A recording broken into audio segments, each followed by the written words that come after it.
Existe em toda a alma humana um anseio silencioso, uma sede de conexão real com o infinito, de onde procede e para onde caminha. E é a esse anseio que a prece responde.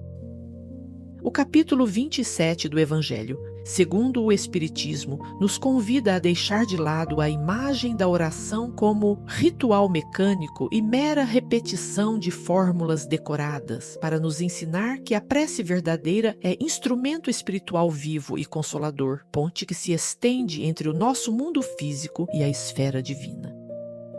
A prece não nos traz apenas respostas, mas constrói uma felicidade inabalável e um equilíbrio fundamental para o espírito.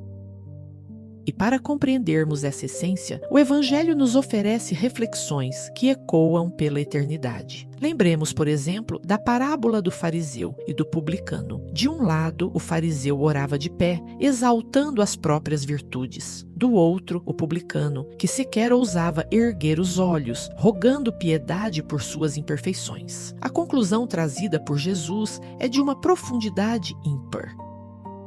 É a humildade que encontra ressonância no divino e não a arrogância. Esta parábola ilustra com perfeição as qualidades mais elevadas da prece, segundo o Espiritismo e o Evangelho. O ponto crucial aqui é que a verdadeira comunicação com o Criador exige uma profunda humildade e, acima de tudo, um coração purificado de qualquer ressentimento. Não é a multiplicidade de palavras vazias que valida uma prece. A sinceridade da intenção, o reconhecimento honesto das próprias falhas e o perdão ao próximo são os verdadeiros pilares que permitem que a oração alcance as esferas superiores. Para que se estabeleça ligação autêntica com a espiritualidade superior, a inteligência precisa unir-se ao sentimento. Deus responde ao pensamento íntimo e à sinceridade, jamais à métrica engessada das fórmulas decoradas. Será que as orações humanas teriam o poder de alterar as leis eternas da criação? Alguns poderiam argumentar que, sendo Deus onisciente, expor necessidades seria supérfluo ou iria contra o destino. Contudo, o Espiritismo nos ensina que a alma humana nunca é um mero instrumento passivo. Se tudo fosse inalterável, não teríamos o livre-arbítrio. Nossas ações e preces constroem realidades que interagem intimamente com a harmonia do universo.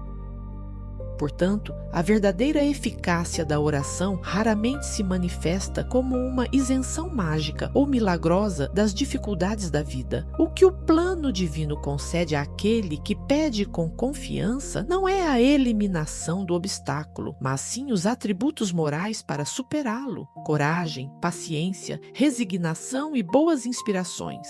O mérito da ação permanece sempre com o indivíduo. Meditemos numa imagem esclarecedora. Imaginemos um homem exausto, perdido no deserto, morrendo de sede. Ele ora por socorro. Sabemos que nenhum anjo materializará água à sua frente. No entanto, um bom espírito lhe sugere intuitivamente que se levante e siga por uma trilha específica. Ao reunir suas forças e caminhar por vontade própria, ele descobre um oásis. O auxílio divino foi real e salvador, sim, mas exigiu o esforço humano, a ação para se concretizar. Mas como viaja a prece pela imensidão? O Espiritismo desvenda essa dinâmica de forma belíssima, através do conceito do fluido universal. Trata-se de um meio sutil e onipresente que banha toda a criação. Pensemos nisso da seguinte forma: assim como o ar ao nosso redor é o veículo que propaga o som da nossa voz, o fluido universal é o veículo que transporta o pensamento. Quando o pensamento é direcionado a qualquer ser, estabelece-se uma corrente fluídica, uma verdadeira conexão energética entre os reinos físico e espiritual. E é vital notar que a força dessa conexão não reside de forma alguma nas palavras ditas em voz alta. A energia dessa corrente depende inteira e estritamente da intenção focada e da vontade da alma. É essa sinceridade magnética que atrai o amparo dos bons espíritos. Eles ouvem a prece onde quer que estejam, porque o pensamento ressoa através dessa rede fluídica infinita, impulsionado unicamente pelo fervor do coração que ora. a prece pelos mortos e pelos espíritos sofredores. Seguindo a lógica suprema do amor ao próximo, a prece viaja muito além da fronteira da vida material, amparando aqueles que já partiram. O Espiritismo revela com admirável clareza que a prece produz efeitos reais e vigorosos sobre a alma que sofre após deixar o corpo físico. Ela age como bálsamo que reanima, conforta e abranda a dor do isolamento, provando ao espírito desencarnado que ele não foi esquecido. E vai além do consolo, desperta o desejo sincero de arrependimento e encoraja a vontade de reparar os erros, passos indispensáveis para que a própria entidade abrevie o seu sofrimento.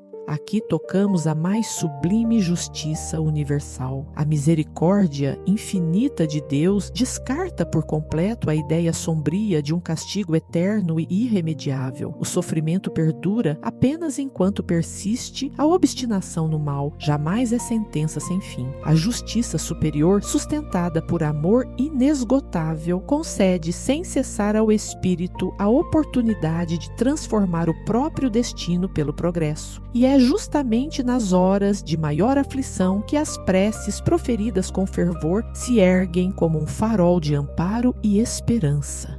Toda essa compreensão liberta a alma de fardos ritualísticos inúteis. A vida espiritual autêntica não reclama isolamento constante nem demonstrações teatrais de devoção. A prece, em seu sentido mais puro, é o cumprimento amoroso e fiel dos nossos deveres de cada dia. Quando transformamos o trabalho cotidiano em ação benéfica ao próximo, quando elevamos um breve pensamento de gratidão por uma dádiva recebida, ou sussurramos um sincero pedido de perdão por nossas falhas, consolidamos um diálogo contínuo, sereno e vivo com a criação.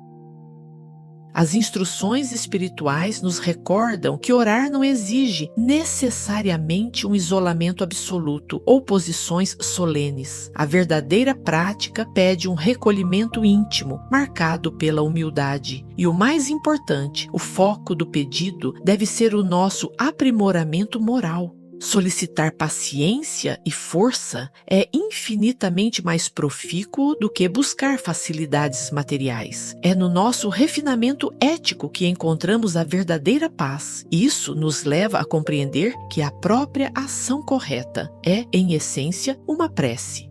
Recordemos, para coroar essa verdade, a revelação poética de Santo Agostinho. A prece é o orvalho divino. Ela aplaca o calor excessivo e muitas vezes destrutivo das paixões humanas. Eleva a alma, desprende por instantes o pensamento do peso da matéria e aquieta as aflições terrenas. E é nesse estado de sereno recolhimento que a mente purificada se torna capaz de escutar, com clareza, as vozes compassivas das esferas superiores.